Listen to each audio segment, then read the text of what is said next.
오늘 어버이 주일에 주신 하나님의 말씀은 누가복음 15장 11절에서 24절 말씀입니다. 누가복음 15장 11절에서 24절까지 말씀입니다. 한 절씩 교독합니다. 또 이르시되 어떤 사람에게 두 아들이 있는데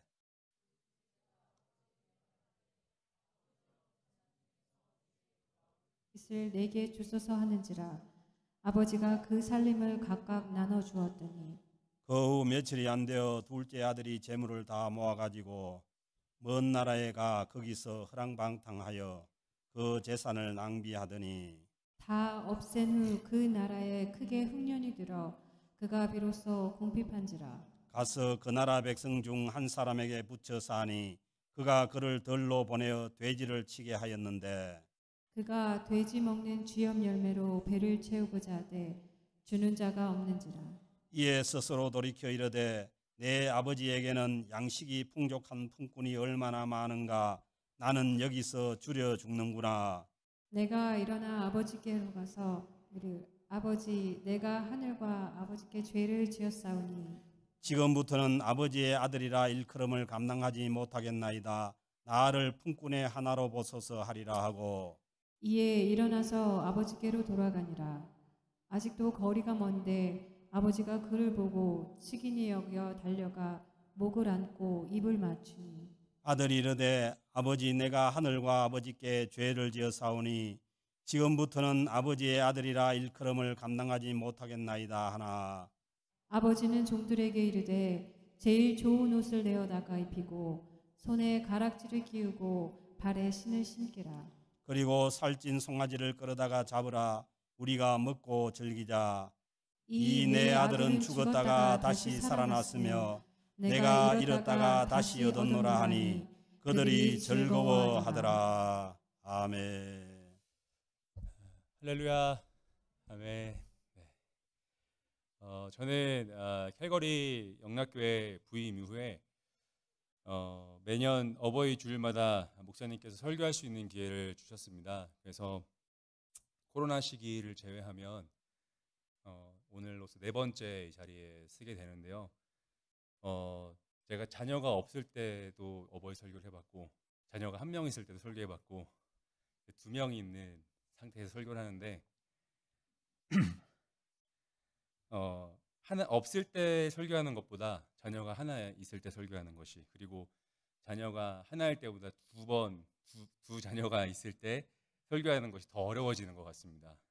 그 이유는 제가 제 자녀들을 키우면서 점점 저를 기르셨던 이 부모님의 은혜가 크다는 것을 느끼고 그 은혜를 크게 깨닫는 만큼 제 스스로 부모님을 사랑하고 공경하는 것에 대해 설교하기는 참 부족한 사람이구나라는 것을 많이 느끼기 때문에 그렇습니다. 그래서 오늘 저는 불효자가 옵니다가 아니라 불효자가 설교합니다 라는 마음으로 이 자리에 섰습니다. 하지만 자신의 죄를 크게 깨달은 죄인에게 하나님의 은혜가 더 크게 느껴지듯이 이 시간 주님의 선하신 뜻이 연약한 저를 통해서 온전히 선포되기를 소망합니다. 오늘 우리가 함께 읽지는 않았지만 오늘 설교의 본문의 이야기는 예수님께서 사람들에게 하시는 이야기, 세 번째 이야기입니다.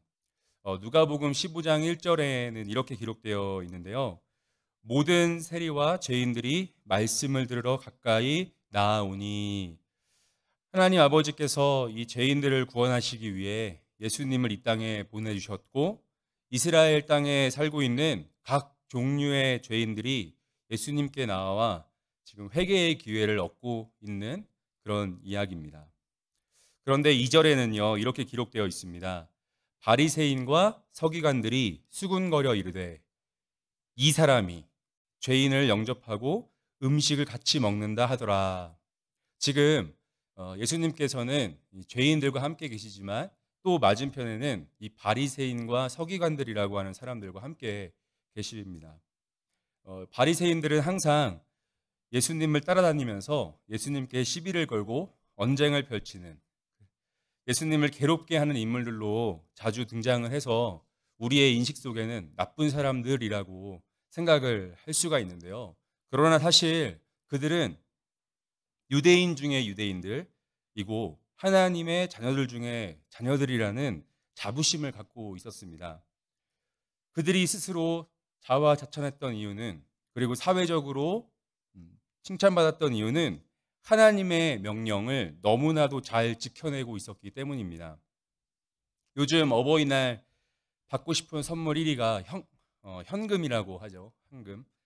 부모님들은 이 자녀들이 자기에게 어버이날 얼마를 줬는지가 자식 농사를 잘 지었는지, 또 자녀가 얼마나 성공했는지의 기준이 될지 모르겠습니다. 대부분의 부모님은요, 자신의 자녀가 좋은 직장을 가져서 행복하게 살기를 바랍니다. 이 세상 어느 부모가 자녀가 성공하지 않기를 바라겠습니까? 이와 마찬가지로 이 유대 문화에서는 이때 당시에 자기 자식이 만약 바리새인이다, 서기관이다 라고 하면요, 성공한 자녀, 어버이날마다 용돈을 두둑히 주는 가장 좋은 직업을 가진 자녀, 부모의 길을 살려주는 효자 중의 효자가 이 바리새인과 서기관들이었습니다. 왜냐하면 그들은 유대 사회에서 정치적 지도자, 지금으로 따지면 높은 급수의 공무원들이었기 때문입니다. 반면에 죄인 취급을 받았던 직업, 예를 들어서 세리나 군인들, 또 몹쓸 병에 걸린 병자들은요, 부모를 욕되게 하는 못난 자녀, 부모에게 효도하지 못하는 자녀라고 여김을 받았습니다. 바리새인과 서기관들은 예수님께서 이런 성공하지 못한 자식들, 하나님께 부끄러운 자녀라고 여기는 사람들과 어울리는 것을 못마땅하게 생각했습니다. 정말 예수가 하나님의 아들이라면 자기들 편에 서서 그들을 혼내주어야 하고 그들이 올바른 자녀가 될 수 있도록 인도해야 한다고 생각했던 것입니다. 그런데 오늘 본문에서 이 죄인들과 어울리고 계신 예수님께서는요, 스스로 성공하고 자랑스러운 자녀라고 생각하는 바리새인과 서기관들에게 돌아온 탕자의 비유를 통해 진정으로 아버지가 기뻐하는 자녀가 무엇인지를 가르쳐주고 계십니다. 오늘 본문 11절 말씀은 이렇게 시작하는데요.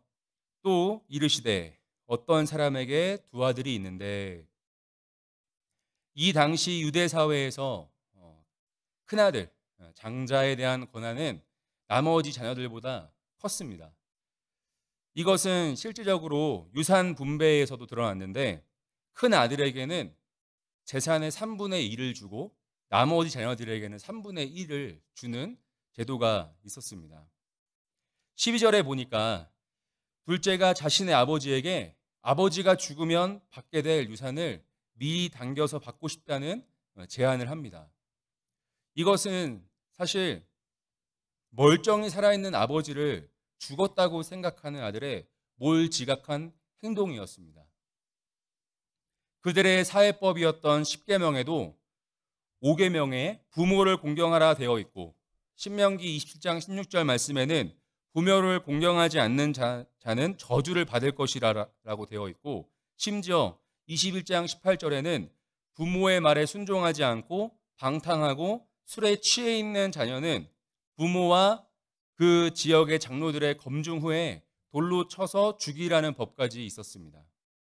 그러니 이 둘째 아들은요, 목숨을 걸고 지금 아버지에게 반항하고 있는 것입니다. 만약에 이 아버지가 마음만 먹으면요, 둘째 아들을 재판에 붙여서 사형 선고를 받게 할 수도 있었습니다.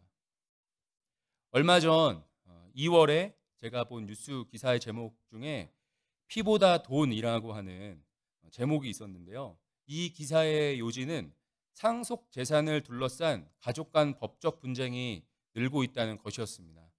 부모의 권위가 많이 상실된 지금 이 시대는 부모와 자녀가 서로 법적인 다툼을 벌이는 일이 심심치 않게 일어나고 있는 시대입니다. 심지어 부모가 양육을 올바르게 하지 않았다고 성인이 된 자녀가 고소하는 일들도 일어나고 있다고 합니다. 조심해야겠습니다. 네.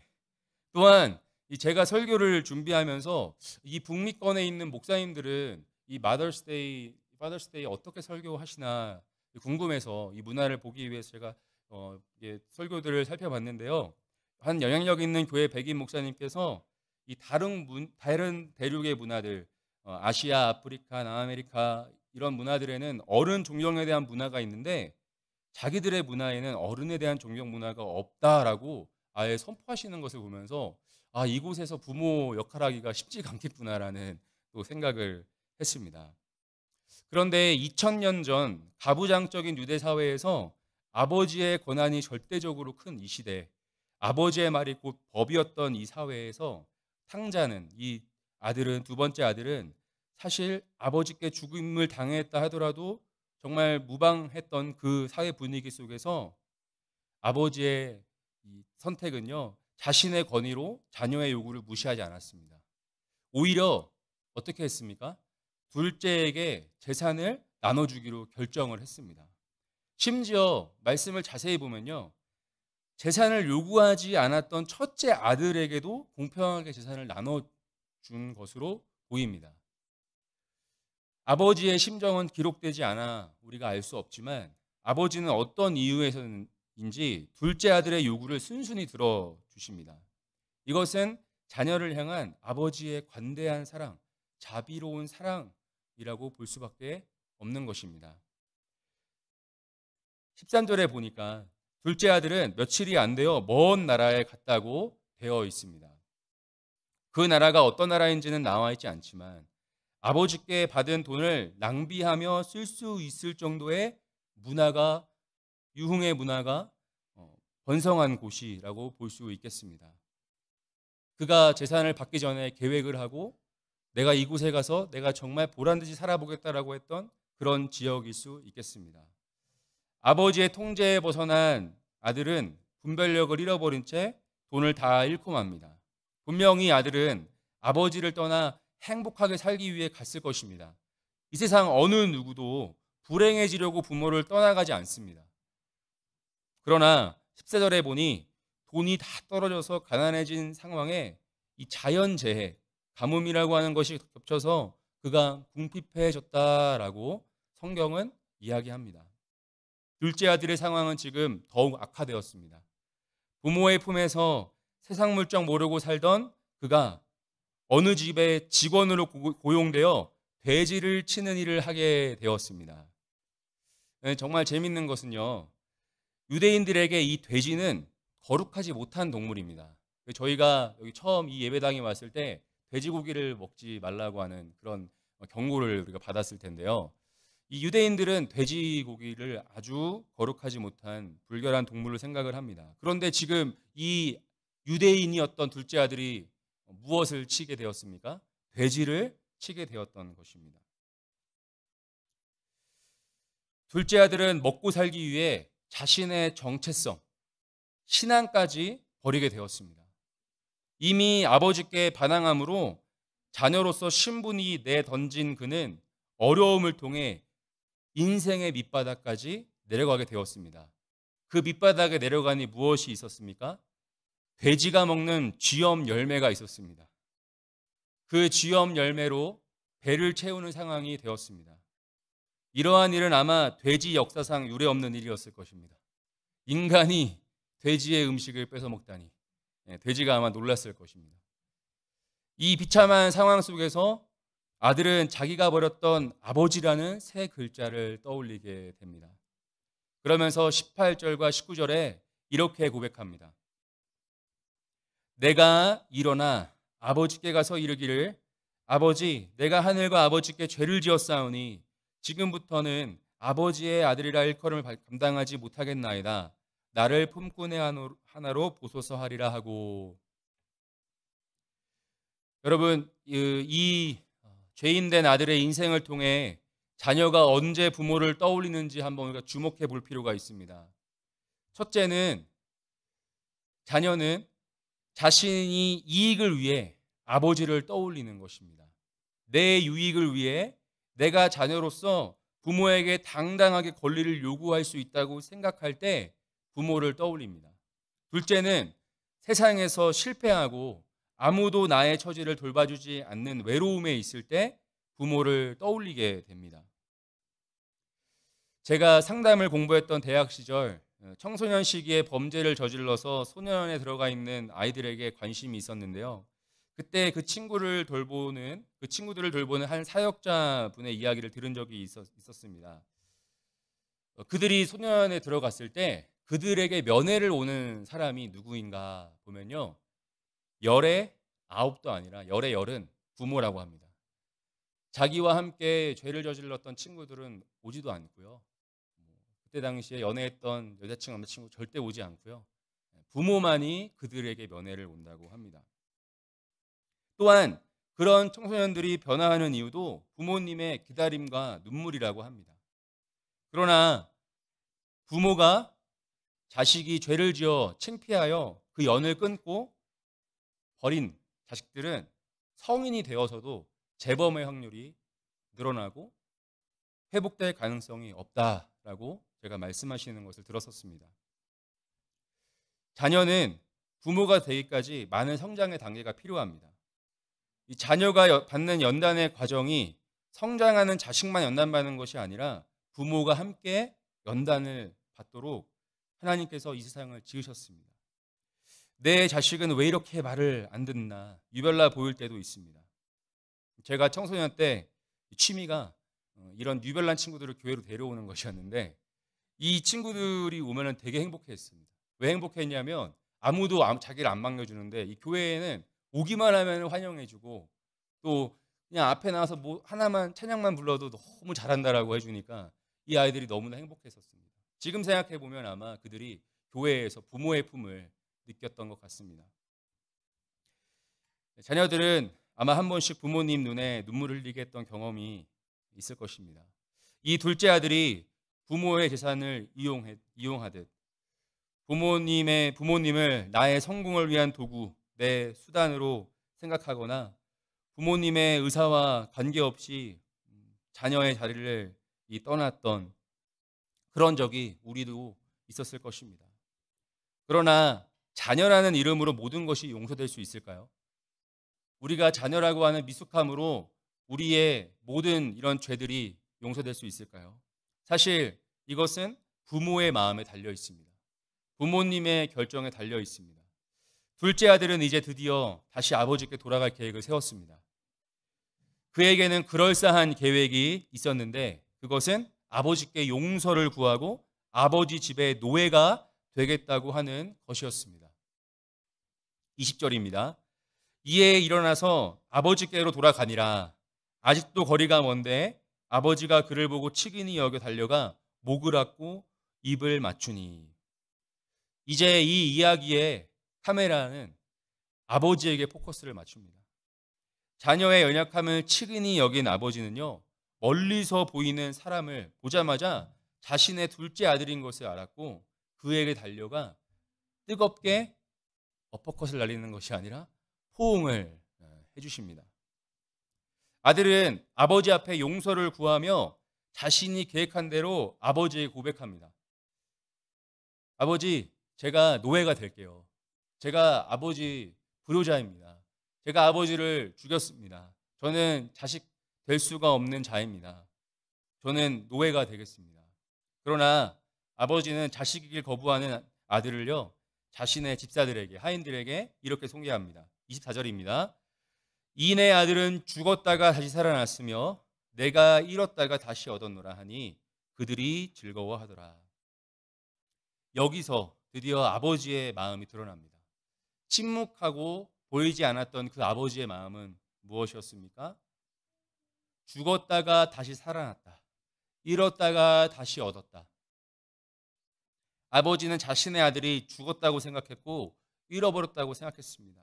마음에 자식을 묻은 것입니다. 그러나 이 아들이 살아서 돌아오니 너무나 행복하고 기뻐했습니다. 성경 다음으로 많이 읽힌 책이 여러분 무엇인지 아십니까? 성경 다음으로 기독교인들이 가장 많이 읽은 책이 이 성 어거스틴의 고백록이라고 하는 책이 가장 많이 읽혔는데요. 이 성 어거스틴은 기독교 역사상 손꼽히는 인물 중에 한 명입니다.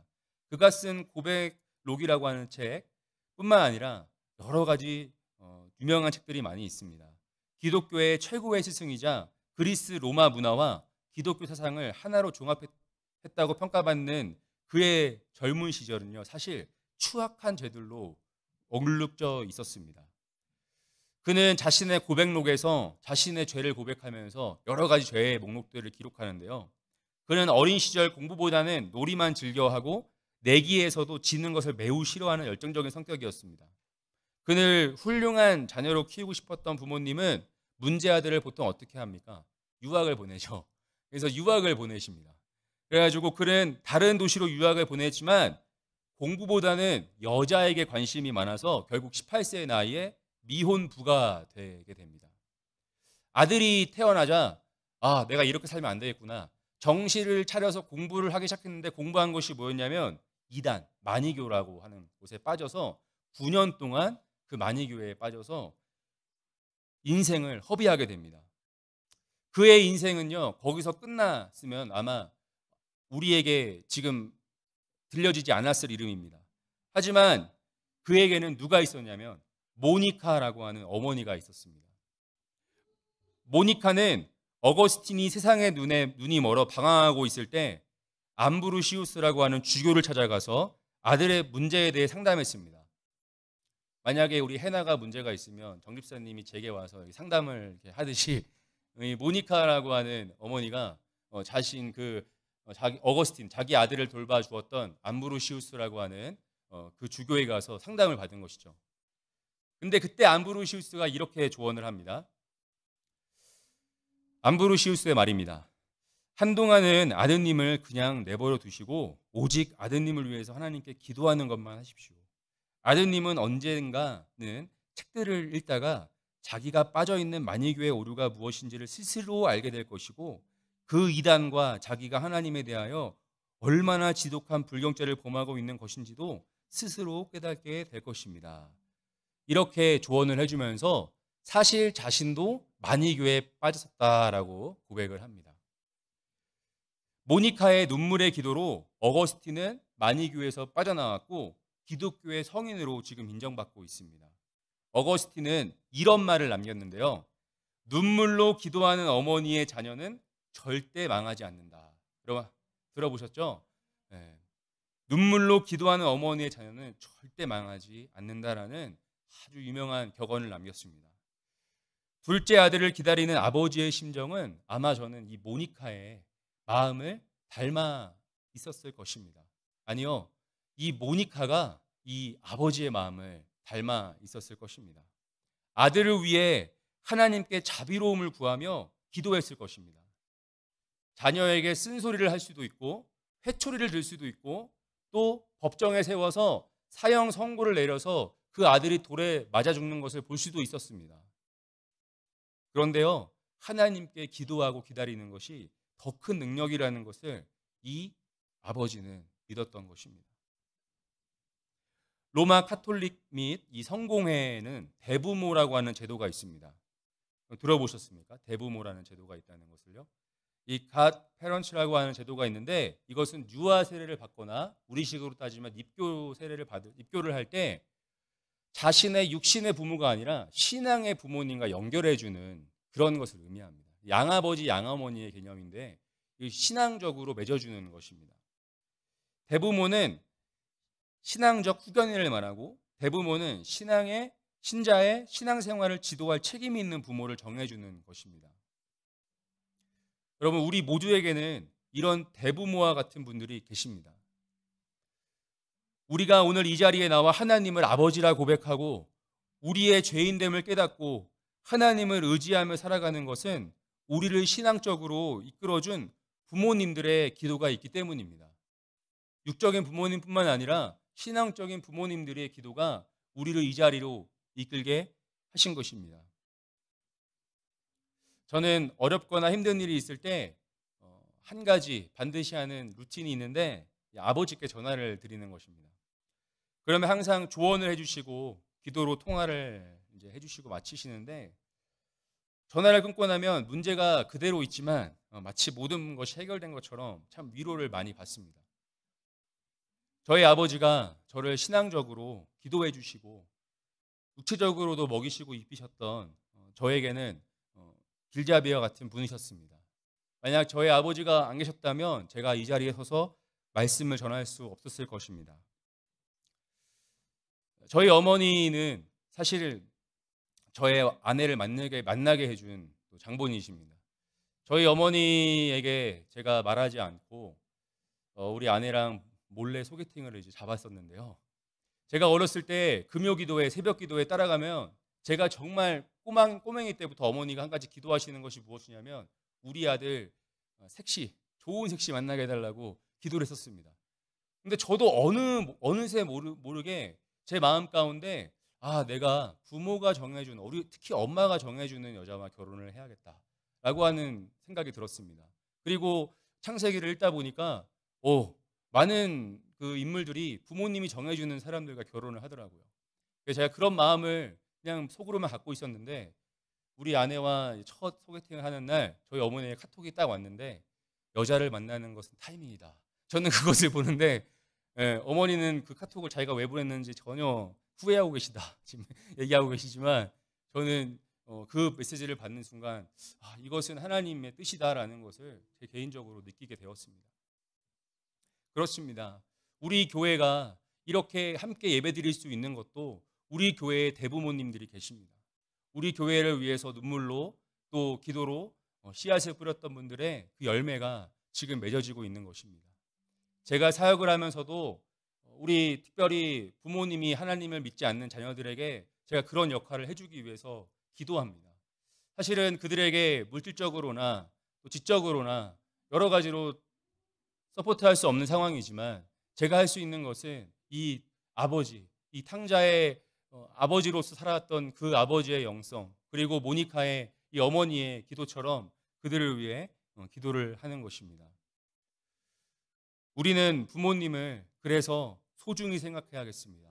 하나님께서는 부모를 잘 섬기는 자에게 장수의 복을 주신다고 하셨습니다.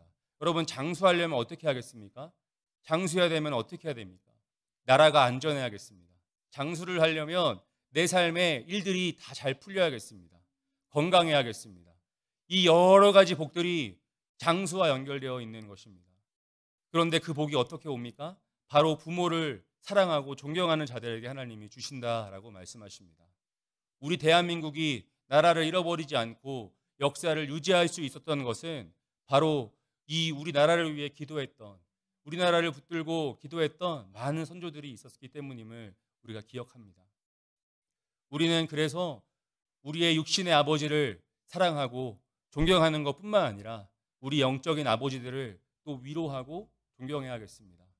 그리고 우리가 하나님 아버지 앞에 나아갈 때 그분들의 기도와 수고를 잊지 않고 또 그들을 위해 기도하는 또 아버지 어머니가 되었을 때 우리에게는 귀한 자녀들이 다시 또 우리를 위해 기도해주고 또 우리를 위해 위로해주는 자녀들이 있을 줄 믿습니다. 다음 세대를 세우기 위해 많은 교회들과 많은 세대들이 노력하고 있습니다. 여러 가지 프로그램을 만들고 여러 가지 노력을 하고 있습니다. 하지만 저는 그렇게 생각합니다. 우리가 기도를 한다면, 우리 교회가 기도를 한다면 다음 세대는 분명 하나님께서 허락하실 것입니다. 제가 모교회에서 기도했던 많은 권사님들의 기도, 또 장로님들의 기도, 기사님들의 기도를 보면서 많은 위로를 받았던 것처럼 우리 교회를 위해 기도하는 많은 분들의 위로를 통해서 우리 청년들과 우리 청소년들이 위로를 받는다면 그들은 귀한 부모가 될 것입니다.